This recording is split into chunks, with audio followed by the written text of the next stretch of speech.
सबको जय मसीह की। प्रभु का धन्यवाद, फिर से प्रभु ने मौका दिया है आप लोग के बीच में।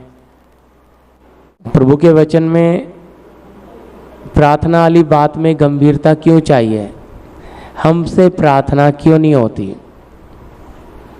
प्रार्थना आप यहाँ आते हैं हफ्ते में या बीच में एक दिन में आ जाता हूँ, संगति कर लेते हैं, या किसी किसी के साथ तो मैं 2-2 महीना संगति नहीं होती है, ऐसा भी है। फिर उनका जीवन कैसा होगा। आत्मिक संगति के बगैर, ये देख लीजिए जैसे पानी के बगैर पौधा मुरझा जाता है, इसी तरह अगर आपके जीवन में प्रार्थना नहीं होगा तो आप हरे होने की जगह, ताकतवर होने की जगह क्या होते जाएंगे, कमजोर होते जाएंगे। इसलिए प्रेरित घर घर संगति करते थे, घर घर रोटी तोड़ते थे, घर घर संगति वचन सिखाने में लवलीन रहते थे। क्यों? क्योंकि परमेश्वर की कलीसिया क्या पाए, उन्नति पाए। इसीलिए परमेश्वर ने 5 प्रकार की सेवा दे दी कि प्रभु की देह क्या हो जाए, उन्नति पाए प्रभु की कलीसिया। तो प्रभु ने अलग अलग जरूर काम सौंपा है, लेकिन योजना एक ही है कि कलीसिया क्या हो, उन्नति पाए, बढ़े। तो फिर मैं प्रार्थना कर, प्रार्थना का जब भाई ये दिया प्रभु ने 3:05 पे, मैंने लिखा टाइम भी 4 बजे तक वचन में लिखा, उसके बाद प्रार्थना करके सोया। बहुत समय चला जाता है। शनिवार मेरा कोई प्रार्थना नहीं था, फिर भी मैं बैठा रहा। क्यों मालूम है, जो प्रभु से पाकर देने वाली बात है उसमें आपका जवाब भी मिलता है। आपको सवाल करने की कोई ज़रूरत पड़ती नहीं है। तो प्रभु के वचन को हमने समझना भी है। प्रार्थना आज बहुत लोग तो रीति रिवाज में चले गए।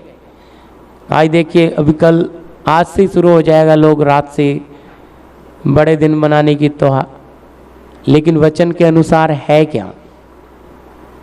क्यों लोग इतने अंधेरे में हैं कि वो परमेश्वर को कहाँ ले गए, अविनाशी परमेश्वर को कहाँ बना रहे हैं, नासवान मनुष्य में बदल रहे हैं। उसके देह धारण करने के रहस्य को छोड़कर उसके जन्मदिन की बात को रख रहे हैं। क्या संदेश जाएगा लोगों में? जो अंधकार में पड़े हैं उनको क्या सीख मिलेगी? क्योंकि अविनाशी है जी। है? तो प्रार्थना का विषय, हम प्रार्थना में कैसे बैठें, ये हमारे लिए बहुत जरूरी है। अभी हम प्रार्थना में बैठना सीखना, अभी मैं इसीलिए प्रार्थना किया, प्रभु ने संडे का 2 सभा अलग की। गोरेगांव की तो है, लेकिन इधर सुबह और शाम। क्यों? उसमें बैठना भी सिखाना पड़ेगा नए लोगों को, कैसे बैठना है, कैसे प्रार्थना करनी है। क्योंकि हमें प्रभु के साथ, देखो हम जीवते पिता के सामने बैठे हैं, हमारा बैठना कैसे होना चाहिए। किसी मनुष्य के सामने तो आए नहीं है ना। तो जब हम उसके साथ आराधना कर रहे हैं, भजन गा रहे हैं, हमारा अपने आप को भी जांचना जरूरी है।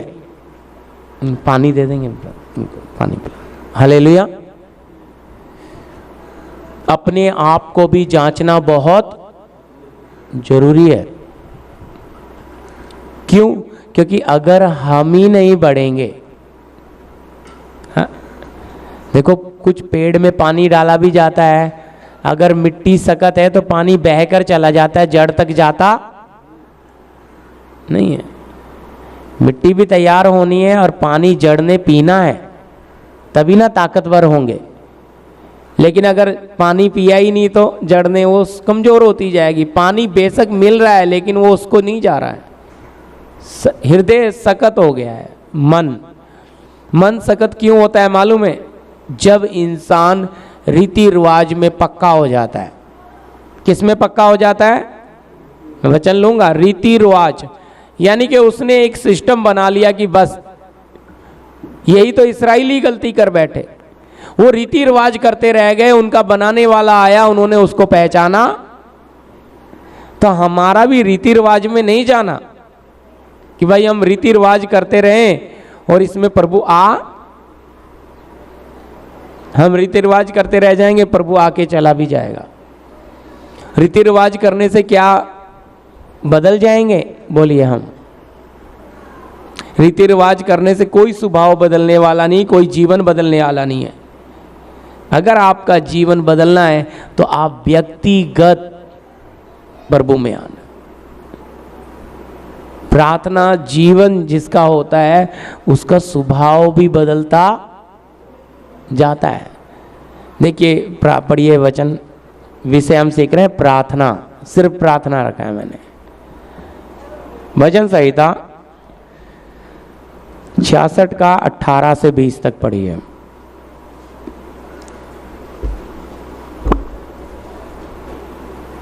यदि मैं मन में अनर्थ की बात सोचता तो प्रभु मेरे न सुनता, परंतु परमेश्वर ने तो सुना है, उसने मेरी प्रार्थना की ओर ध्यान दिया है। बस प्रार्थना करते हैं। धन्यवाद पिता इस वचन के लिए।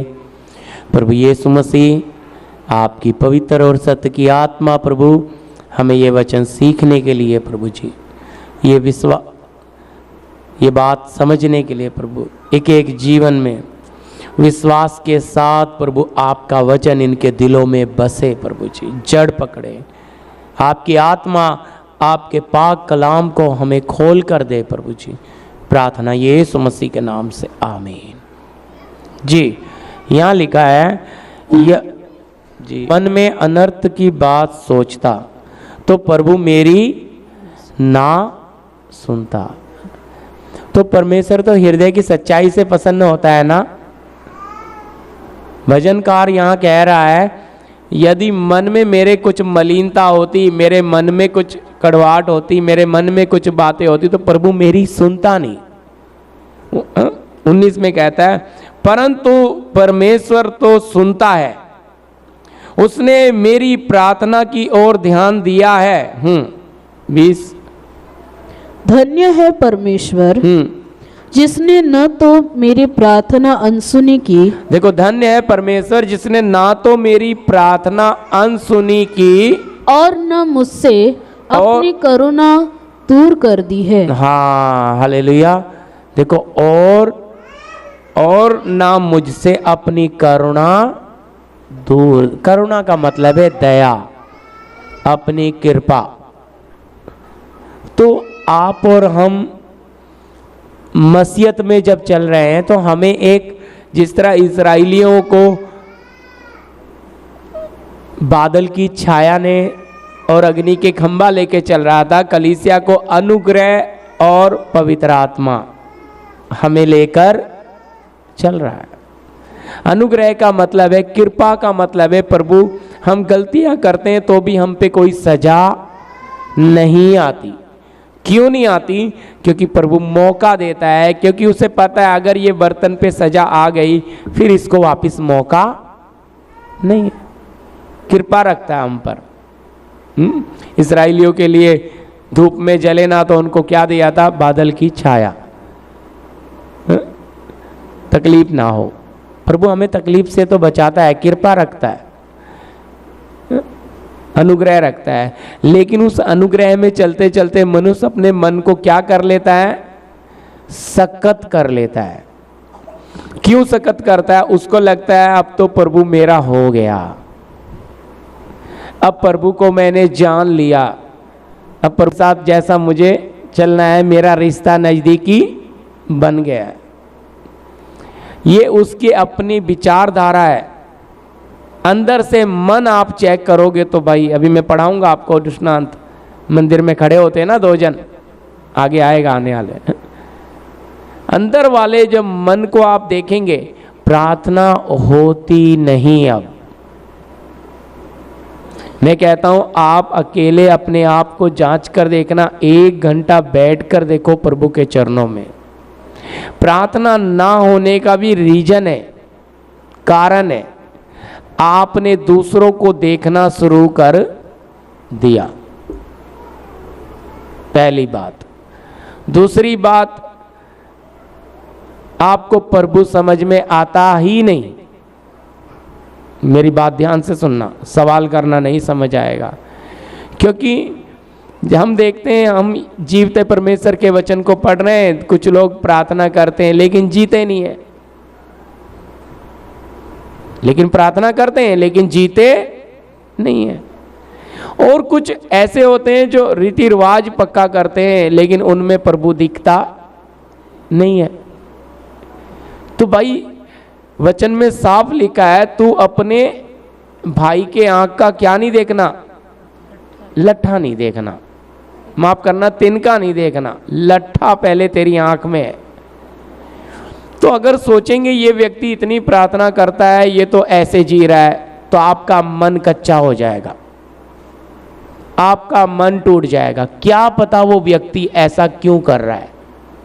देखिए जी, सब पांचों उंगली बराबर नहीं है ना? है बराबर? बोलिए। पांचों उंगली बराबर नहीं है, सब एक जैसे नहीं होते, सारी मिट्टी एक जैसी नहीं है, सब में फर्क है। बंजर मिट्टी भी है, रेतली मिट्टी भी है, चिकनी मिट्टी भी है और कंकरी या पथरीली वाली मिट्टी भी है, झाड़ियों वाली, जड़ों वाली मिट्टी भी है, तरह तरह की मिट्टी है। बनाने वाला कुम्हार एक ही है, सबको बनाने का तरीका अलग ही हो सकता है। पथरीली भूमि है, उसको उगाऊ बना सकता है, बंजर जमीन को परमेश्वर उगा सकता है ना? बांझ जमीन, बांझ से भी परमेश्वर बच्चा ले आता है। ये गवाही, बांझ जमीन यानी कि बंजर जमीन। मालूम है बंजर जमीन पे कितनी मेहनत करनी पड़ती है, उसमें खाद लाकर डालकर उसको बहुत कुछ करके उसको उगाऊ बनाया जा सकता है। रेतली मिट्टी को भी उसमें फूस, चिकनी मिट्टी सब मिला के उसको भी इस्तेमाल में लाया जा सकता है।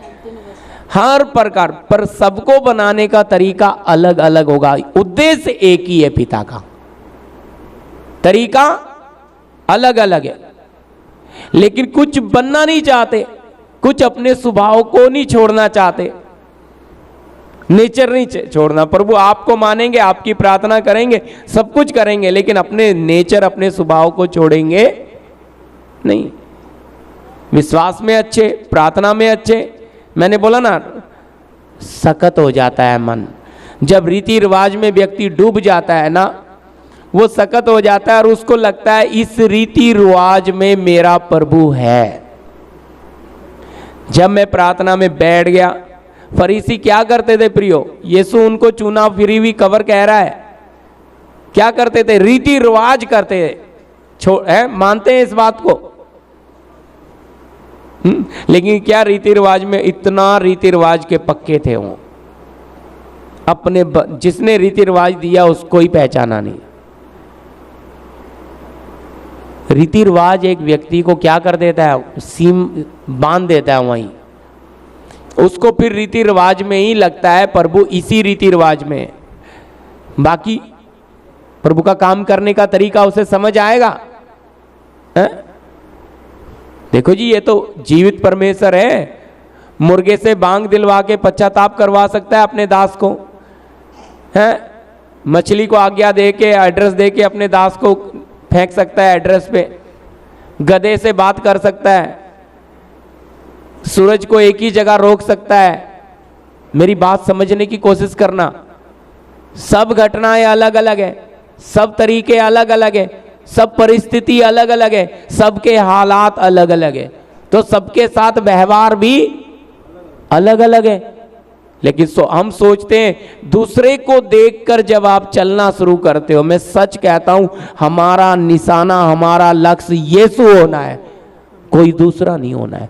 नमूना यीशु बना है, आपको मुझे यीशु के पद चिन्ह पर चलना है। तो अगर वो हमें समझ नहीं आ रहा हमारा यीशु, तो हम इस रास्ते में चलेंगे कैसे? भजनकार कहता है, देखो, कहता है, यदि मैं मन में अनर्थ की बात सोचता तो प्रभु मेरी कभी नहीं सुनता। मन की उस बात को बता रहा, अंदर की शुद्धता को भी, मैं अंदर से कितना शुद्ध हूं। परिवार में मलिनताएं बहुत जल्दी आ जाती है। देखिए, जब घर का एक सदस्य प्रभु को मान रहा है कोई दिक्कत नहीं, पर घर के 2 3 4 हो जाते हैं ना, और 2 4 दूसरे कमजोर होते हैं, वो उन पुराने वालों पर ध्यान देते हैं कि ये कैसे चल रहे हैं। और जो पुराने वाले गलती करते हैं तो छोटे क्या करते हैं, ठोकर खाते हैं। क्यों ठोकर खाते हैं? वो सोचते हैं देखो प्रभु वचन भी अच्छा है लेकिन जीता कौन है, ऐसा चलता कौन है? हा? क्यों यीशु ने बोला आपको मुझे, हम पृथ्वी के नमक हैं? स्वाद बनने के लिए ना। तो स्वाद बाहर जाकर बनेंगे या अपने घर से शुरू करेंगे? देखो मेरी बात समझना, सवाल करना, हम वचन सीख रहे हैं। अगर मेरे घर से मैं छोड़ दूं अपने हाल पे, वचन में साफ लिखा है जो अपने घर ही को नहीं संभाल सकता प्रभु की कलीसिया की रखवाली क्या करेगा? घर पहले दे रहा है ना परमेश्वर, परिवार। तो उस पर अच्छी तरह समझना, हमारे बच्चे, हमारे माता पिता, हमारे भाई बहन, चाचा ताई, रिश्तेदार, सब आते हैं जी परिवार में। व्यवहार कैसा है? वो हमसे यीशु को देख पा रहे हैं क्या, या हम रीति रिवाज में बंध गए? रीति रिवाज क्या नहीं कर सकता, आगे आएगा वचन में। हाँ, एक वचन पढ़िए, एशिया 59 का 1 और 2।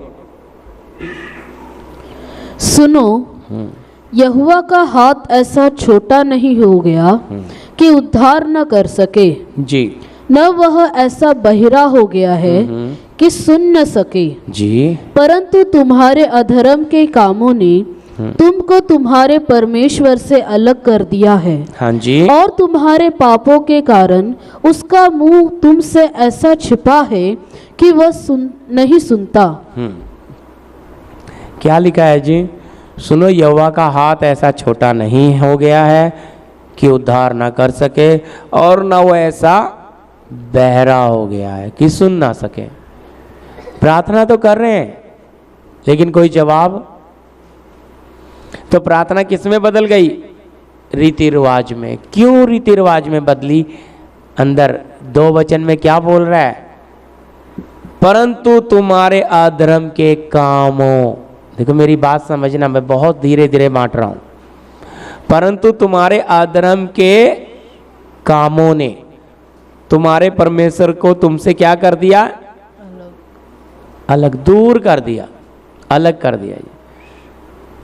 और आप कितनी भी प्रार्थना करते हैं कोई उत्तर, क्योंकि काम मन के अंदर, जब हमारे अंदर मलिनता आ जाती है, मन हमारा सख्त हो जाता है, फिर हमें कुछ समझ में आता, हमें रीति रिवाज बराबर समझ आता है।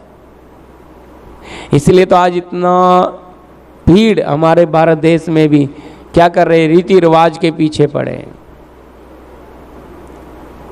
उपदेश में, सच्चाई में चलने वाले इतने नहीं होंगे, यीशु ने पहले ही बोला है, बुलाए हुए तो बहुत है लेकिन चुने हुए थोड़े हैं। बड़ा दिन मनाने के लिए देखो कितनी बड़ी बड़ी भीड़ होगी। क्यों मालूम है? क्योंकि उनको रीति रिवाज अच्छा लगता है। वो पहले भी रीति रिवाज करते थे, आज भी उनको रीति रिवाज, पहले दिवाली, दशहरा, छठ, होली, अब क्रिसमस, गुड फ्राइडे, ईस्टर, उनको रीति रिवाज पसंद है। पहले गंगा नहा लेते थे, अब बपतिस्मा ले लेते हैं। उनको लगता है भाई हो गया, हमारा पाप शुद्ध हो गया है, अब पक्का स्वर्ग जाने की कंफर्म टिकट मिल गई। क्योंकि मिट्टी के अंदर वो नेचर है कि वो रीति रिवाज जल्दी पकड़ता है। ध्यान से समझना। इसीलिए आपके मेरे परमेश्वर ने तो हमें स्वतंत्र किया, हमें रीति रिवाज से निकाला। हालेलुया, रीति रिवाज से निकाला। तो कैसे? देखिए मैं प्रार्थना के लिए बैठता था, पहले मैंने फिक्स कर लिया कि मैं ये टाइम पे प्रार्थना के लिए बैठूंगा, वही टाइम पे कोई ना कोई आ जाता था। अब आप बताओ, वो व्यक्ति आ गया है तो मुझे उसको समय देना चाहिए या प्रार्थना करने बैठ जाऊं? बोलिए। मैं उसको समय देता हूं, फिर रात को उठ के बैठ जाता हूं, किसी और पहर बैठ जाता हूं। मैंने वो टाइम फिक्स नहीं किया कि मैं यही टाइम पे अपनी प्रार्थना को कवर करूंगा, लेकिन यही टाइम पे करना है। तो मालूम है कितना खतरनाक हो जाता है। नया बच्चा जो प्रभु आपको नई आत्मा देना चाहता है वो ठोकर खा जाएगा। वो कहेगा ये तो भाई हम आए इसे मिलने के लिए, इतनी दूर से प्यार बातचीत करने के लिए, ये बैठ गया प्रार्थना करने। मेरी बात समझना, क्योंकि अगर हम इस तरह से हो जाएगा तो कैसे चलेगा। रीति रिवाज अच्छा लग रहा है या व्यक्तिगत प्रभु के साथ का रिश्ता। व्यक्तिगत रिश्ता मैं सच चाहता हूं, प्रभु हमारे साथ व्यक्तिगत रिश्ता चाहता है। ऐसा नहीं है कि हमें प्रार्थना नहीं करना, पर प्रार्थना होता क्यों नहीं, धीरे धीरे हमारे अंदर मलिनता जम जाती है। इसलिए लिखा है 2 में, तुम्हारे अधर्म के कामों ने तुमको तुम्हारे परमेश्वर से क्या कर दिया, अलग कर दिया। न पुकारते तो हैं, कोई जवाब। इर्मिया क्या बोलता है, पढ़िए एक और वचन पढ़िए इसके साथ, अलग कर दिया। 5:25 इर्मिया। परंतु तुम्हारे अधर्म के कामों ही के कारण वे रुक गए, और तुम्हारे पापों ही के कारण तुम्हारी भलाई नहीं होती। क्या लिखा है, अधर्म अंदर पड़ा रह के पाप में तब्दील हो जाता है। फिर हमारे साथ क्या शब्द लिखा है, मैं वापस पढ़ रहा हूं आपके लिए। परंतु तुम्हारे अधर्म के कामों ही के कारण वह रुक गए, और तुम्हारे पापों ही के कारण तुम्हारी भलाई नहीं होती। प्रभु के साथ कैसे संबंध होगा जी। मैं आपको सच कह रहा हूं, प्रभु ने ऐसे ही नहीं शास्त्री फरीसियों को चुना फिरी हुई कबर बोला, क्योंकि ऊपर से बड़े खूबसूरत थे, मतलब हर चीज के ज्ञाता थे, लेकिन अंदर मन, भजनकार साफ कह रहा है, अगर मैं मन में व्यर्थ अनर्थ की बात सोचता तो प्रभु कभी भी मेरी, तो इसका मतलब धर्मी की प्रार्थना सुनी जाती है तो धर्मी का मन कैसा होता है, बोलिए। इसलिए सबसे बड़ी समस्या आती है, देखो यहां जो लिखा है,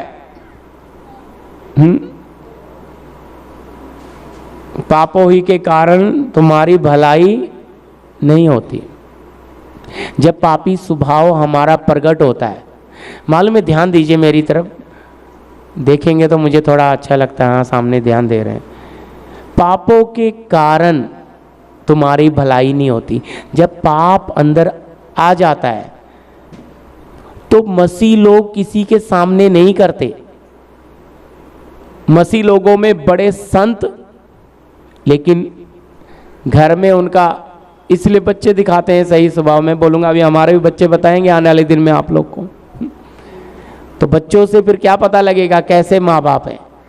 सच है, क्योंकि बच्चा ज्यादा माँ बाप के साथ रहता है, वो सबसे ज्यादा बच्चा अपने माँ बाप को देखता है।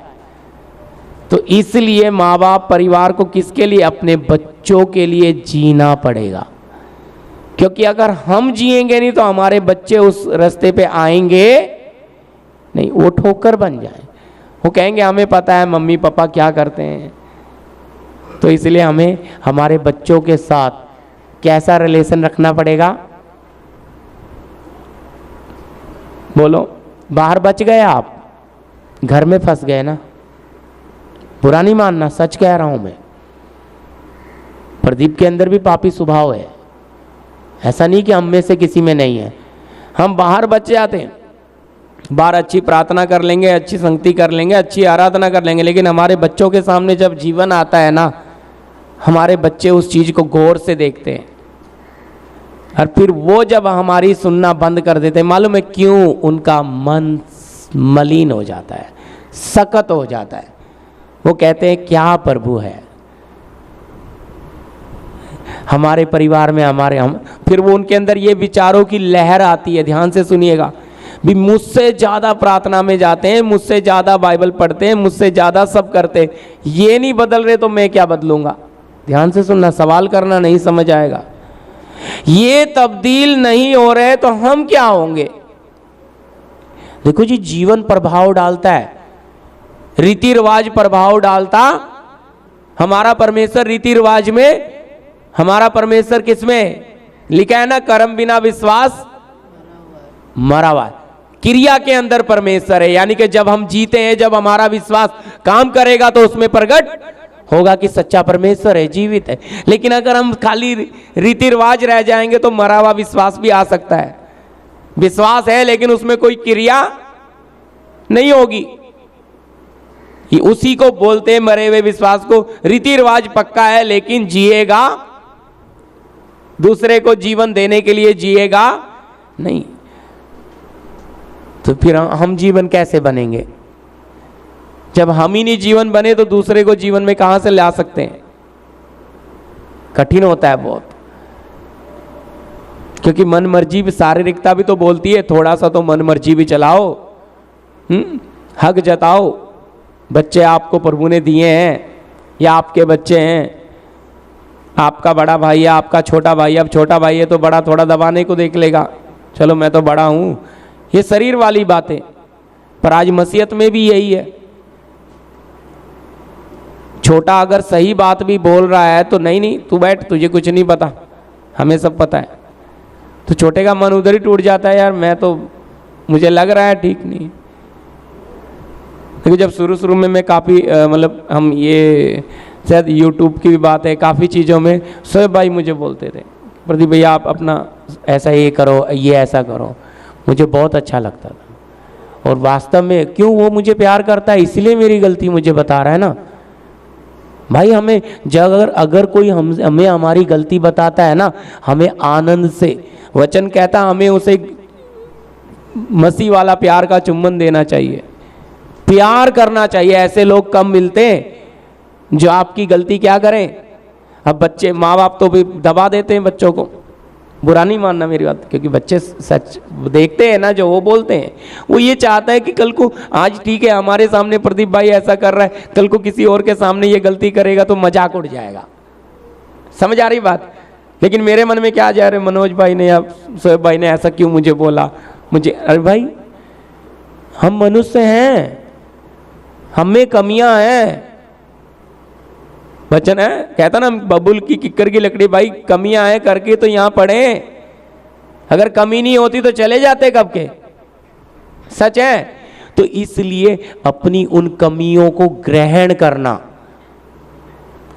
करना, उन्हें मानना और उसके लिए प्रार्थना करना। हाँ प्रभु, ये कमी अगर मेरे बच्चे को दिख रही है तो औरों को भी दिख रही होगी, तो मुझे इसमें से निकलना है। अगर मेरे भाई को दिख रही है तो औरों को ना दिखे। तो बात समझ आ रही है ना? तो गलती बताने वाले को दबाना बहुत आसान है। याद रखना, जब उसको तो दबाते हैं तो उसके साथ उसका विश्वास भी दब जाता है कि नहीं नहीं नहीं, क्यों दबा रहे हो जी? जरूर उसे वो बात मन में लगी है, या तो उसको निपुण समझाओ कि भाई ये गलत है, ये इस तरह है। अगर समझा नहीं रहे तो फिर उसको दबाने की हम क्या ना करें, दबाएंगे तो फिर क्या हो जाएगा, उसको पता लग जाएगा ये जीने वाले नहीं है, बस दबाव बनाने वाले हैं। फिर धीरे धीरे हमारे बच्चों का, देखो बच्चे अगर छोटे हैं वो गलती कर रहे हैं तो हम उनकी ताड़ना कर सकते हैं। बच्चे बड़े हो गए तो बोलिए, अभी बेटे का जूता बाप के पैर में आने लग गया तो कैसा व्यवहार करेगा? सही मायने में वो अब बाप बेटे नहीं मित्र बन गए, ऐसी माँ बेटी भी सहेली बन गए।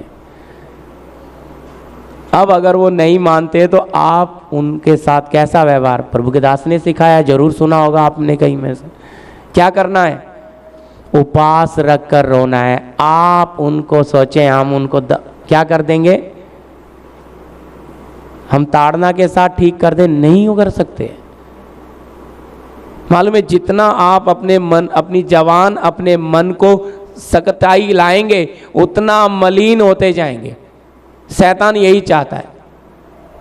क्यों? आप उस गलती को दबा रहे हो और उसको अपनी बात को दबाने के लिए उस बच्चे को, उन पत्नी को, उस पति को, भाई को, बहन को, माँ को, बाप को, मित्र को, बहुत जने जो हमें गलती बताते हैं, हम उनको दबा देते हैं। लेकिन क्यों? फिर प्रभु हमसे कैसे बात करेगा भाई?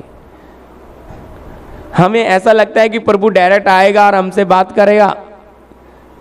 प्रभु पहले हमारे भाई बहनों के द्वारा भी हमसे बात करता है जी, वचन के द्वारा भी बात करता है, भाई बहनों के द्वारा भी बात करता है, सेवक के द्वारा बात भी करता है, हालात के द्वारा भी बात करता है।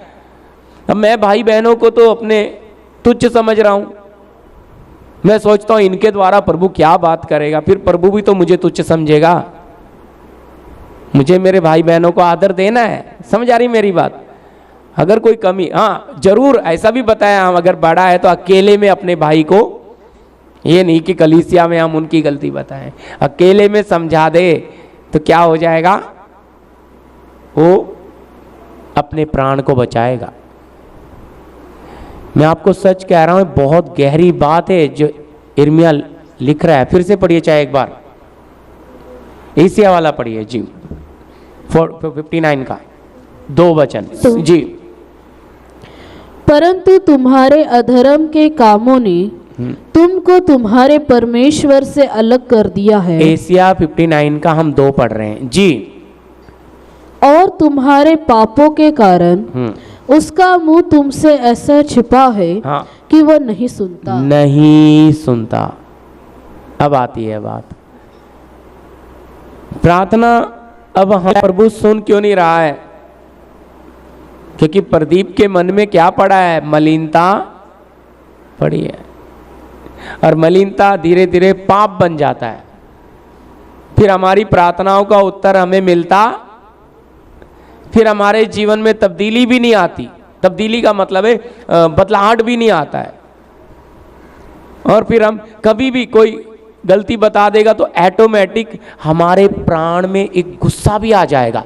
हैं मुझे बता रहे, मैं तुझे क्या, तू प्रार्थना, तुरंत उसकी गलती बताना शुरू कर देंगे। मेरी बात समझना, मैं किसी के लिए ऊपर प्रचार नहीं कर रहा हूं, लेकिन वचन को समझाने की, क्योंकि वो जब गलती बताने जा रहा है तुरंत उसको दबा देंगे, तू प्रार्थना में, पहली बात तू प्रार्थना में नहीं है। अभी आप बताइए, यीशु ने कहा दुश्मन से प्यार करना, क्यों कहा? क्योंकि जो आपका मित्र है ना, वो आपकी गलती नहीं बताएगा, पर आपका दुश्मन आपके मुंह पे आपकी गलती मारेगा। सच है कि नहीं? बोलिए। सवाल करना नहीं समझ आएगा। आपका दुश्मन आपकी सारी गलतियां बताने वाला, यानी कि सच्चा मित्र तो वो है जो आपकी, तो यानी कि गलती बताने वाला फिर हमें समझना है, उस बात को सुनकर हमें क्या करना है? प्रार्थना करना है, प्रभु मेरा भाई ऐसा मुझे क्यों बोला, मेरी बहन मुझे ऐसा क्यों बोली, मेरे रिश्तेदार मुझे ऐसा क्यों बोले। हम इन बातों पे कोई ध्यान नहीं। देखो, नए साल में हम प्रवेश करने जा रहे हैं, 31 को अपनी उपसमर्पण की प्रार्थना है, लेकिन ये वचन आपको बहुत ताकत देगा अगर आप मनन करेंगे। सच कह रहा हूं, छोटी छोटी बातें हैं लेकिन जड़ पकड़ कर बैठी है अंदर। प्रार्थना तो करते हैं लेकिन उत्तर हमारे एरिया में छुटकारा नहीं हो रहा लोगों में। क्या प्रभु हिसाब नहीं लेगा कि भाई मैंने आपको उस एरिया में रखा था, तुम उसके लिए जागते थे, कहीं तुम्हारी प्रार्थना रीति रिवाज में तो नहीं बदल गई? प्रार्थना कर रहे हैं तो उत्तर भी, हम गीत गा रहे थे ना, प्रार्थना कर रहे हैं, क्या मिलेगा? तेरी हजूरी में आते हैं, उत्तर मिलेगा कि नहीं? दानियल की हमने भजन भी गाया, दानियल की तूने प्रार्थना सुनी है। तो दानियल की प्रार्थना बेशक 21 दिन ऊपर रोक कर रखी, 21 दिन के बाद आई ना, जवाब आया कि नहीं प्रार्थना का? हमारी प्रार्थनाओं का भी हो सकता है लेट हो जाए, लेकिन जवाब आएगा, क्योंकि आकाश में अंधकार की शक्तियां हैं, रोक लेती हैं, कोई बात नहीं। लेकिन हमने प्रार्थना की है तो पिता के समय पे हमारी प्रार्थना का उत्तर मिलेगा। कई बार तुरंत भी मिलता है, कई बार समय भी लगता है। पर मेरी प्रार्थना करते समय मेरा हृदय कैसा था? क्या बिल्कुल शुद्ध था? देखिए मंदिर में खड़े हैं दो व्यक्ति, अब आइए पढ़िएगा लूका रचित शुभ समाचार उसका 18 अध्याय 10 और 10 से 14 तक। लूका रचित शुभ वो मनुष्य मंदिर में प्रार्थना करने के लिए गए। एक फरीसी था और दूसरा चुंगी लेने वाला।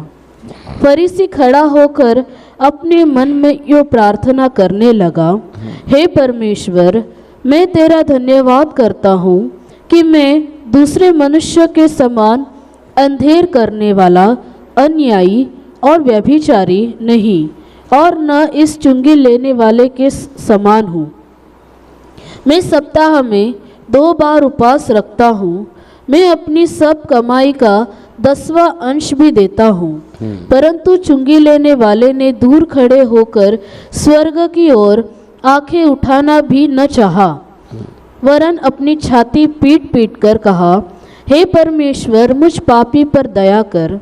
मैं तुमसे कहता हूँ कि वह दूसरा नहीं, परंतु यही मनुष्य धर्मी ठहराया जाकर अपने घर गया।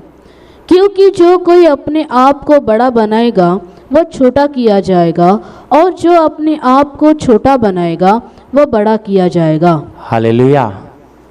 देखिए अभी आपके सामने वचन रख रहा हूँ, ऐसा भी नहीं मैं अपनी तरफ से कुछ बोल रहा हूँ, इसलिए बोला सवाल कीजिए।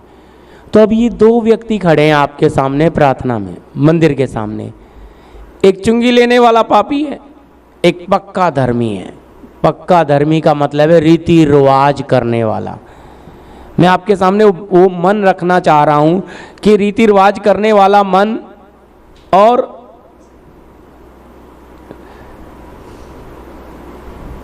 जीने वाला मन, जो महसूस कर रहा है कि प्रभु मैं योग्य नहीं हूं, मैं तो पापी हूं, जो ये समझ पा रहा है कि ये कितना पवित्र है, ये कितना भययोगी ईश्वर है, मैं इसके सामने खड़ा नहीं या खड़ी नहीं रह सकती, क्योंकि मुझे मेरी कमियां नजर, मुझे मेरी गलतियां नजर आ रही है, मैं योग्य नहीं हूं। पर एक अपना कहानी सुना रहा है पूरी रीति रिवाज की। कहता है जी मैं तो सप्ताह में अपना 2 बार उपवास रखता हूं, 2 बार, 1 बार तो लोग रखते, चलो 2 बार। उस बात पे घमंड कर रहा है। हर प्रार्थना में जाता हूं, घमंड कर रहा है। देखो मेरी बात समझना, परमेश्वर घमंड से चढ़ी हुई आंखों को बहुत नफरत करता है। नीति वचन में लिखा है परमेश्वर घमंड से चढ़ी हुई आंखों से क्या करता है? घृणा करता है। मालूम है आप में घमंड कब आ जाएगा आपको पता भी नहीं लगेगा। फरीसी बन जाएंगे। मैं भी हो सकता हूं भाई उसमें। देखो मैं ये नहीं कह रहा आप बोलेंगे अपने आप को, सबके ऊपर है। हम चलते चलते हमें थोड़ा ज्ञान हो जाए तो हमें लगे हम तो बहुत कुछ जान गए, हम दूसरे को तुच्छ समझने, दूसरे को, जबकि प्रभु का मन कैसा?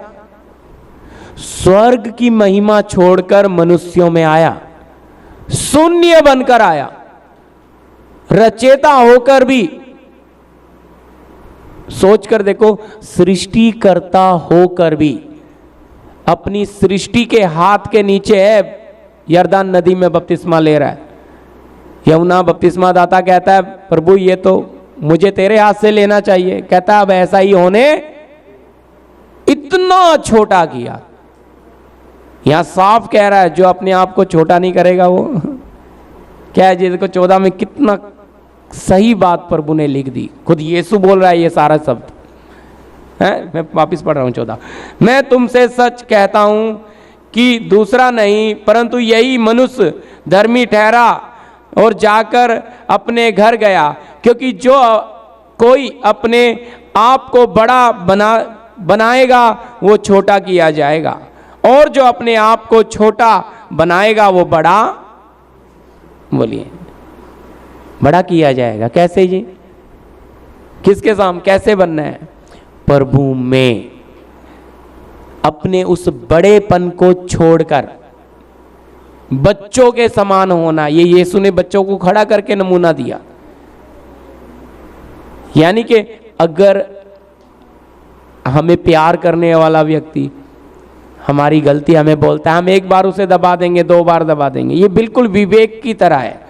हम अपने विवेक की आवाज़ को जब दबाना शुरू कर देते हैं, मर जाता है जी विवेक। समझ आ रही है मेरी बात? प्राण आत्मा विवेक सीखा है सबने। तो विवेक मर क्यों गया? क्योंकि विवेक ने बोला तूने गलत किया, तू गलत कर रहा है, नहीं नहीं ठीक है तू चुप बैठ। उसका पैसा उठा लिया, जेब में डाल लिया, उसको आवाज़ कर रहा है नहीं तू चुप बैठ। हमने धीरे धीरे अपने विवेक की आवाज़ को मार दिया। इसी तरह जब हमें कोई चेतावनी देते हैं हमारे अपने, तो हम उन्हें क्या करते हैं? दबा। पर प्रार्थना में हम भाई फरीसी बन जाएंगे। हमें हमारी गलती पिता के सामने खड़े होते। मैं आपको कितनी बार इधर सिखाता भी हूँ कि आराधना आपके लिए भाइयों, आपने अपनी 6 दिन में जो भी बातें, वो लकड़ियाँ यहाँ डालो, वो कमियाँ यहाँ डालो। समझ रहे? यही ऐसा ही खड़ा है मंदिर में अपनी कमियाँ लेके, अपनी नज़र भी ऊपर उठा, ऐसा ही लिखा है ना है। और ये जो रीति रिवाज करने वाला, ये घमंड कर रहा है। ये कहता है मैं तो सप्ताह में 2-2 उपवास रखता हूं, आमदनी का 10 मांस भी देता हूं, उसका भी घमंड है इसे सब बातों का घमंड है। और जो पापी है वो सर जो क्यों? वो अपनी कमियों को देख रहा है, ये अपने रीति रिवाज को देख रहा है। वो उस कमियों को देखते हुए देख पा रहा है कि ये इतना पवित्र परमेश्वर, मैं इसके सामने खड़े होने के योग्य नहीं हूं। इसलिए प्रभु कह रहा है मैं तुमसे कहता हूं ये नहीं वरन वो दूसरा। कैसे ही इसकी प्रार्थना ग्रहण कर ली गई पापी की?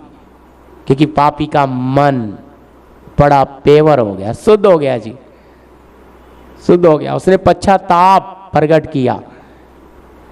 लेकिन धर्मी का मन बड़ा सख्त है, रीति रिवाज में पक्का है। वो अपने रीति रिवाज पर इतना विश्वास कर रहा है कि रीति रिवाज मुझे स्वर्ग लेकर, क्यों इस्राएलियों ने रीति रिवाज पर ठोकर खाई?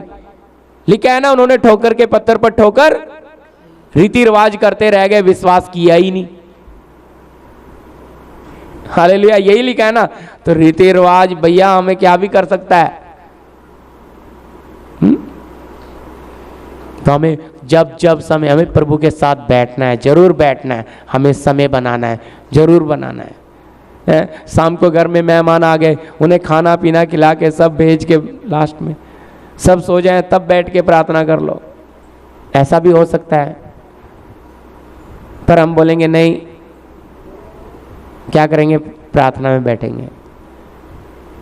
अब रिश्तेदारों का मन नहीं है और आप सोचेंगे नहीं, उनके मन को देखकर आप, क्योंकि देखो वो आपको देख रहे हैं, वो आपके रीति रिवाज को देखेंगे, आपका व्यवहार देखेंगे, आपका प्यार देखेंगे, आपका स्वभाव देखेंगे। उसके बाद आपने अपने प्रभु को भी समय देना। आप तो बोलेंगे घड़ी में देख के नहीं मेरा टाइम हो गया, मैं बैठ रहा हूं, तो कैसा होगा? बोलिए। फिर ये भी बात आती है ना, प्रार्थना के टाइम पे आ जाता है कोई ना कोई। प्रभु परखना चाह रहा है, देखता है प्रभु कि ये प्रार्थना के टाइम डिस्टर्ब हुआ है, ये प्रार्थना अभी प्रार्थना को करने बैठेगा या आए हुए व्यक्ति को समय देगा। एक अच्छा दृष्टांत है, मुझे याद नहीं, लेकिन कोई आधी रात को आके रोटी मांगता है, वचन में लिखा है, और वो कहता है जी नहीं नहीं मैं तो बिस्तरे में लेट गया हूँ। यीशु मसीह दृष्टांत देता है, और अभी बच्चे रे, पर वचन में ये लिखा है वो उठकर अपने मित्र को क्या करे, मैं विषय नहीं लेना चाह रहा, वो है जरूर पढ़ा हो, किसी ने सुना है? आधी रात को, हाँ जी, हाँ जी जी जी। तो जबकि वचन कहता है उठकर अपने मित्र को जितनी आवश्यकता उसे देना, ये है जी, बहुत कठिन है, मैं आपको सच कह रहा हूं। वचन सुनना और फिर उसके अनुसार जीना, उसमें हमें सबको क्या करना है? साधना है। और हमारे अंदर अगर साधना नहीं होगी, दूसरे को साधेंगे। साधने का मतलब है भी हम दूसरे को खींचना है, छोटे से छोटे को, कमजोर को, सबको खींचकर प्रभु में पौलुस यही तो बोलता है, मैं क्या चाहता हूं, मैं तो चाहता हूं सबको खींच लाऊं, सबको प्रभु में ले आऊं। तो आपके पास क्षमता है, लेकिन आप अपने स्वभाव से उन्हें दूर कर देते हो, नजदीक लाते दूर क्यों कर रहे हैं? आपका नेचर, आपका बर्ताव। क्यों? क्योंकि आप चाहते रीति रिवाज में नहीं बांधना किसी को भी। वचन भी ये कहता है, हमें स्वतंत्र किया है मसीह ने, और मसीह का आत्मा आपके मेरे जीवन में काम करता है। तो जब हम उसके साथ बैठते हैं तो हमें क्या देता है? प्रकाश, ताकत, सामर्थ, शक्ति, सब वो देगा। लेकिन अगर हम यही बातों को, ताकत को, प्रकाश को, सामर्थ को, सबको छोड़ के हम रीति रिवाज में चले जाएं, तो आपकी मेरी हालत बिल्कुल ऐसी हो सकती है जैसे ये दो खड़े हैं मंदिर के सामने, रीति रिवाज का पक्का करने वाला और एक जीने वाला है? एक जीने वाला, कर्म करने वाला है, खुद भूखा रह के दूसरे को खिलाने वाला, दूसरे के हित की चिंता करने वाला, दूसरे के लिए झुकने वाला। क्योंकि सच्चाई भाई पीसी जाती है, सच्चाई कुचली जाती है, पर हम कहेंगे ना, हम नहीं अपने आप को कुचलने देंगे, हम नहीं पीसने देंगे, हम नहीं अपने आप को खत्म होने देंगे नमक के समान, हम नहीं बनेंगे स्वाद। ऐसा भी हो सकता है। तो रीति रिवाज में चलते रहो, भीड़ चल रही है, न्याय के टाइम पता लग जाएगा। हम रीति रिवाज तो करते रह गए, प्रभु तो हमारा बहुत पीछे रह गया। हमें यीशु मसीह जो कह रहा है उसकी शिक्षा को, उसकी तालीम को समझना है। वो जो बोल रहा है उस पर हमें चलना है, उन बातों को अपने जीवन में क्या लाना है? प्रैक्टिकल, कि हाँ भाई प्रभु कह रहा है तो कुछ उद्देश्य है। प्रभु को पता है अगर ये मेरे लोग हैं तो करेंगे। तो प्रभु के साथ फिर आपका देखो, परिवार में भी उपस्थिति, काम पे भी, आने में भी, जाने में भी आप चलते चलते प्रार्थना करोगे। मैं सच कह रहा हूं, बस स्टॉप पे बैठ गए, उधर ही बैठे बैठे मन में उन लोगों के लिए प्रार्थना करोगे। मेरा अनुभव है ये मन कब आ जाएगा? अभी तो आपको बस स्टॉप पे बैठे भी आपको विचार घेरेंगे, चलते चलते भी आपको विचार आएंगे। वो तो छोड़ो, प्रार्थना में बैठे बैठे भी विचार आते हैं। मालूम क्यों? विचारों ने बांध रखा है, उतने स्वतंत्र हुए नहीं है, इसलिए प्रार्थना होती नहीं है। प्रार्थना होती, करना चाहते हैं लेकिन होती नहीं है। फिर ये भी बात आती है, प्रभु क्या बोले, प्रार्थना करें कैसे? वो भी तो लोग हैं जो 2-2 घंटा बैठ के लगातार प्रार्थना करते हैं। कैसे कर लेते हैं जी? बोलिए। प्रभु उन्हें शब्द देता है, प्रभु उन्हें बोझ देता है, एरिया का, लोगों का, सब तरह का वो करते करते करते अपने साथ वाले जोड़ीदारों का, उनके परिवारों के लिए, प्रभु उनके बच्चे बड़े हो रहे हैं उनके लिए, प्रभु उनके बच्चों में आपका वचन, सब बड़े छोटे, उम्र बढ़ रही है उनके लिए। कितने आपको, मैं कह रहा आपके शब्द, समय कब 2 घंटे चला जाएगा आपको पता नहीं लगेगा, लेकिन जब आपका मन मलिन है तो प्रार्थना भी 10 मिनट से ऊपर नहीं होगी। 10 मिनट के बाद घड़ी को देखना पड़ेगा, यार टाइम आगे जा क्यों नहीं रहा। बुरा नहीं मानना मेरी बात। 10 मिनट ऐसे लगेगा जैसे मैंने आधा घंटा प्रार्थना कर ली। मैं सच कह रहा हूं। क्यों? क्योंकि मन भरा पड़ा है। प्रभु कहता है बस तू बैठ जा, तेरे से प्रार्थना होने वाली। खाली मन। प्रभु को कैसा चाहिए? खाली बर्तन। हालेलुया जी। आगे जाएंगे जल्दी। मत्ती रचित सुसमाचार उसका 6 अध्याय 6 का 5 और 6 जी पढ़िए। जब तू प्रार्थना करे तो कपटियों के समान न हो, क्योंकि लोगों को दिखाने के लिए आराधनालयों में और सड़कों के मोड़ों पर खड़े होकर प्रार्थना करना उनको अच्छा लगता है। रुक जाइए, क्या लिखा है? जब तू प्रार्थना करे तो कपटियों के समान ना हो, जिसे बोलते हैं दिखावटी, मनुष्य को दिखाने के लिए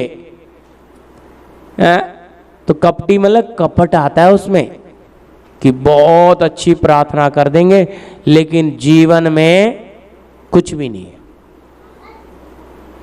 प्रार्थना, ये शास्त्री फरीसी रब्बी जो थे ये ऐसा करते थे, यीशु मसीह उनको बोल रहा है लेकिन हमारे लिए भी सीखने के लिए है ना। है? कहता है तू हाँ कपटियों के समान ना हो, क्योंकि लोगों को दिखाने के लिए, वो लोगों को दिखाने के लिए आराधनालयों में और सड़कों के मोड़ों पर खड़े होकर प्रार्थना करना उनको अच्छा लगता है। अच्छा लगता है। जी आगे। मैं तुमसे सच कहता हूँ कि वे अपना प्रतिफल पा चुके। अब जो लोगों को दिखाने के लिए कर रहे हैं भाई, उन्होंने अपना प्रतिफल पा लिया, उन्हें स्वर्गीय पिता से कुछ मिलेगा। मैं सच कह रहा हूं, वो अपना पति, क्योंकि उन्होंने दुनिया से वाहवाही लूट ली, उन्हें मनुष्य को दिखाने के लिए कर रहे हो गया। लेकिन हाँ जी, परंतु जब तू प्रार्थना करे तो अपनी कोठरी में जा। हाँ रुक जाइए, है जी, कैसे दिखाने के लिए कैसे होगा बोलिए। हमें तो प्रार्थना में बैठना है, रिश्तेदारी में चले गए 2 दिन के लिए, उधर भी प्रार्थना में बैठना है। मैं ये नहीं कहता बैठना है, लंबा समय ना बैठे, थोड़ा समय बैठे, लेकिन आप वहाँ गए किस उद्देश्य से? रिश्तेदारों से मिलने, तो आपको समय किसको देना चाहिए? रिश्तेदारों को। क्या कोशिश करनी चाहिए? प्रार्थना से ज़्यादा कर्म होगा, मैं सच कह रहा हूँ। उधर बीज डालना, जीवन डालना, वो सब आपकी बातें ही प्रार्थना होगी उनके साथ। लेकिन आप बोलेंगे नहीं जी अभी हम, वो बोलेंगे दिन भर तो रिश्तेदार बाहर काम पे चले गए, दुनिया घूम के आए, शाम को आए, साथ में खाना खाया, अब वो सोचा चलो बातचीत करूँगा, आप बोले जी मैं जा रहा हूँ प्रार्थना करने। मतलब बहुत अच्छी बात है, जाओ भाई।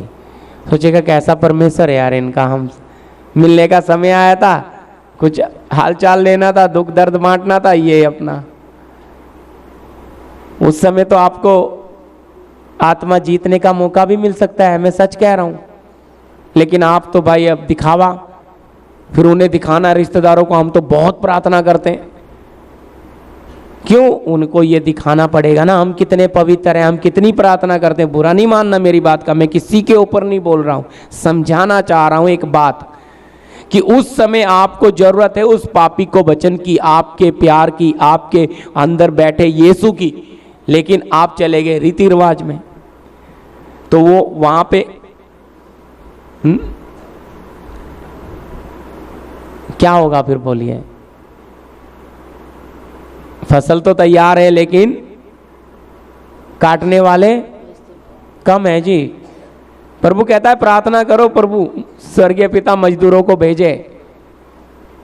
प्रार्थना तो करना अच्छी बात है, लेकिन फसल काटने का भी तो मौका देता है ना स्वर्ग, तब हमारा। इसलिए वचन में लिखा हर चीज का समय, रोने का समय, हंसने का समय, गले लगाने का समय, गले से दूर करने का समय, सही है ना? ये लिखा है ना, सारी बातें लिखी हैं, हर चीज का समय। अब मैं उस समय मुझे कैसे रहना है? अब मैं पूरे अन्य जातियों के लोगों के बीच में चला गया हूं, मैं प्रभु की बेटी या प्रभु का बेटा हूं, तो मुझे वहां कैसा व्यवहार करना है? मुझे अपने विश्वास की भी रखवाली करनी है, उनको भी बचाना है? ये इसका मतलब ये नहीं है कि मैं उनके पाप में सहभागी बनूंगा, नहीं भाई। उनसे प्यार करूंगा, उनके सब बातों में खड़ा हूं, लेकिन उनकी गलतियों में सहमत नहीं हूं। आत्मा में अपने आप को अलग रखा हूं, लेकिन उनके साथ बैठा हूं। है? उतना हौसला देना भी बहुत जरूरी होता है, तब आप उनको जीत खींच कर ला सकते हैं। प्रार्थना ही खाली काफी नहीं होती, उसके साथ कर्म भी। पर यहां यीशु बोल रहा है कपटियों के समान नहीं होना है, कि भाई बस हम, फिर अगर जीवन आपका, मैं कह रहा ये फरीसी की शक्ति आज भी है। बहुत लोग फरीसी बन गए हैं, ये फरीसियों की शक्ति मतलब रीति रिवाज में पक्का कर देती है, प्रभु के साथ एक आत्मा होने नहीं देती। और जब एक आत्मा नहीं होगी तो फिर आप दूसरे का दर्द, दूसरे की फीलिंग महसूस करेंगे, तकलीफ समझ आएगी। जबकि मसीह दिल तो ऐसा है, दूसरे का दर्द, दूसरे के हित की चिंता करने के लिए आज्ञा देता है कि अपने हित की नहीं पर दूसरे के। समझ आ रही है? अब मेरा ही भाई है, वो तकलीफ में और मुझे उसका दर्द समझ नहीं आ रहा, पर मेरा रीति रिवाज पक्का है, उसका दर्द मुझे समझना है तो मेरा पिता के साथ मुझे उधर सींचने के लिए क्या करना है? कर्म करना है, उधर बनना है मुझे स्वाद। समझ आ रहे हैं? मेरे भाई के लिए, मेरी बहन के लिए, माँ बाप भी अविश्वासी हो सकते हैं, उनके लिए बच्चे भी अविश्वासी हो सकते हैं, उनके लिए बच्चे कमजोर भी हो सकते हैं आत्मिक जीवन में, उनको बढ़ाने के लिए प्रभु मैं जीऊंगी, प्रभु मैं जीऊंगा। जब आप ये निर्णय लेते हैं उसी क्षण परमेश्वर का आत्मा आपके जीवन में सामर्थ उड़ेल देता है। सामने वाले को सींचना है ना, तो दिव्य शक्ति चाहिए, सामर्थ चाहिए, वो सामर्थ परमेश्वर आपको देता है। इसलिए मन, मैंने पहला शब्द आपको पढ़ाया भजन संहिता का है, यदि मेरा मन अनर्थ विचार इसमें होते तो प्रभु मेरी कभी नहीं सुनता। मालूम है कितनी खुशी होती है फिर अपना चाचा आ गया, अपनी चाची आ गई प्रभु में, अपने रिश्तेदार आ गए, आप जब आपके बच्चे आ गए, लेकिन वो आ गए दिख रहे, लेकिन उसके लिए आप कितना जिए वो भी तो है ना। कीमत कितनी दी आपने? कुछ लोगों को कीमत देनी आती नहीं, बुरा नहीं मानना, इसलिए मैंने बोला सवाल कर लेना, खत्म कर रहा हूं। कुछ लोगों को कीमत देना आता नहीं है, लेकिन बस उनको प्रभु में लाना है। लाना है भाई, खाली लाना नहीं होता, आपको कीमत देनी पड़ेगी। कीमत है उनके लिए दर्द उठाना पड़ेगा, दुख उठाना पड़ेगा, तकलीफ उठानी पड़ेगी, नुकसान सहना पड़ेगा। ऐसे नहीं लेकर आ सकते आप, ऐसे तो आएंगे वो आके चले जाएंगे, लेकिन उनके अंदर अगर वचन स्थापित होना है, उनके अंदर मसीह ने आना है, तो आपको क्या गेहूं के समान मरना पड़ेगा। वो है कीमत। जी हाँ पढ़िए, आगे 6 कर रहे हैं जी, समय हो गया है। परंतु जब तू प्रार्थना करे तो अपनी कोठरी में जा और द्वार बंद करके अपने पिता से जो गुप्त में है प्रार्थना कर। अब बताइए, गुप्त में है आपका मेरा पिता, स्वर्गीय पिता। यहां यीशु मसीह कहता जाके दरवाजा बंद कर और अपने पिता से जो गुप्त में है उसकी क्या करना है? प्रार्थना। आपने जरूर पढ़ा होगा दानियल क्या करता था, तीनों टाइम प्रार्थना। वो दरवाजा बंद करता था लेकिन खिड़की खोल लेता था, खिड़की खोलता था ताकि वो जला हुआ यरूशलेम का पूरा मंदिर दिखता था। उस जले हुए खंडर को देखकर रोता था। आप दरवाजा बंद कर लेते हैं, आप लोगों के पापों के लिए रो सकते हैं क्या? आप उनके दर्द के लिए रो सकते हैं क्या? आप उनके स्वभाव नहीं बदल रहे उनके लिए रो सकते हैं क्या? जीवन नहीं बदल रहा है, रो सकते हैं क्या? पर वो रोते थे। यीशु बोला क्यों? उस समय आपका पिता जो गुप्त में है, आप पर ही नजर है उसकी। मेरी बेटी, मेरा बेटा क्या विनती कर रहा है। लेकिन कहेंगे ना ना ना प्रभु, ये तो बड़ा कठिन लगता है। गुप्त में नहीं, लोगों को दिखाना अच्छा लगता है, गुप्त में मालूम है बड़ा ऐसी प्रार्थना करने वाला योद्धा बनता है। योद्धा, अधिकार उसके पास होता है। हालेलुया जी, पूरा कीजिए। हाँ, तब तेरा पिता जो गुप्त में देखता है तुझे प्रतिफल देगा। हालेलुया। इसका प्रतिफल आप किसी रीति से, मतलब आपने जो मनुष्यों के सामने काम किया उसका नहीं मिलेगा, जो गुप्त में किया उसका पूरा मिलेगा। ये कौन बोल रहा है? प्रभु यीशु मसीह, आपका मेरा पिता बोल रहा है। यानी कि गुप्त में करी हुई मदद, गुप्त में करा हुआ सेवा, गुप्त में के, इसका पूरा प्रतिफल हमें मिलेगा। लेकिन दिखाकर हम करेंगे तो उसका कुछ प्रतिफल हमें मिलता नहीं है। लास्ट वचन पढ़िए, प्रार्थना करेंगे। मत्ती रचित सुसमाचार 14 का 23 जी। वह लोगों को विदा करके प्रार्थना करने को अलग पहाड़ पर चला गया और सांझ को वह वहां अकेला था। बस देखो, आपका मेरा प्रभु यीशु मसीह आपके मेरे लिए क्या बना है? पद चिन्ह। यीशु खुद भी भीड़ से अलग होकर अकेला, उसको जरूरत नहीं थी, लेकिन आपके मेरे लिए आदर्श बनने के लिए वो ऐसा किया, अकेला गया। और यहां लिखा है, फिर लिख कर दिया है कि वो अकेला था, अलग हो गया। तो आपको हमें भी जब जब समय मिले अकेले बैठे। पारिवारिक प्रार्थना होनी है, लेकिन बच्चे अगर नहीं बैठ रहे, कोई बात नहीं, उनके लिए आंसू गिराओ, प्रभु क्यों नहीं बैठ रहे, उपवास रख के रहो। लेकिन आप अगर सोचेंगे नहीं भाई हमारे बच्चे बैठने ही चाहिए, तो फिर आपका क्या आ जाएगा, वो बड़ापन आ जाएगा। मैं बड़ा हूं, मेरी आज्ञा मानना। आत्मा खींच के लाना और मनुष्य ने खींच कर बिठाने में कुछ फर्क नजर आता है आपको? हाँ जी, आत्मा ने लेकर आना और मनुष्य ने बोलकर लाना है, यही फर्क है। मैं ज्यादातर ये ऐसा खुद जीता भी हूं, मैं कभी किसी पे कभी कोई बोलता भी नहीं हूं, प्रार्थना करता हूं उसके लिए, प्रभु मैं गया, वो क्यों नहीं बैठ रहे, क्यों नहीं बैठी, क्यों नहीं बैठा, बस मेरा प्रार्थना, प्रभु मुझ में कुछ कमी होगी, इसलिए शायद मैं योग्य नहीं हूं, इसलिए नहीं समय दिया। तो आप ऐसा सोचते हैं, प्रभु हमारे बच्चे नहीं बैठ रहे हैं हमारे साथ, तो कारण क्या है? याद रखना, कारण ढूंढना चाहिए। और कारण मनुष्य को मत बताओ, अपने स्वर्गीय पिता के सामने, पिता क्या करना है, मुझे मेरी कमी नजर दिखाओ। और जब कमी नजर आनी शुरू हो जाती है और आप नम्र बनना शुरू हो जाते हैं, आपका वो सख्त स्वभाव खत्म होना, आपका कौन सा स्वभाव आ जाता है? सच्चा स्वभाव, ईश्वरीय नेचर प्रकट होता है जी। अकेले मैं कहता हूं प्रार्थना में जितनी शक्ति मिलती है, आराधना में आपको मुझे जितना बल मिलता है, आज प्रार्थना जीवन नहीं है इसलिए आराधना होती नहीं है। नहीं तो नदी में इधर ही इस छोटे आप तैरने लग जाओगे। प्रार्थना जीवन क्या है? कमजोर है, मानो या ना मानो। प्रार्थना यानी कि आपका हमारा प्रार्थना के द्वारा प्रभु चाहता है, इसलिए यीशु खुद हमें नमूना दिया। इसमें कोई सवाल है तो पूछ सकते हैं अभी।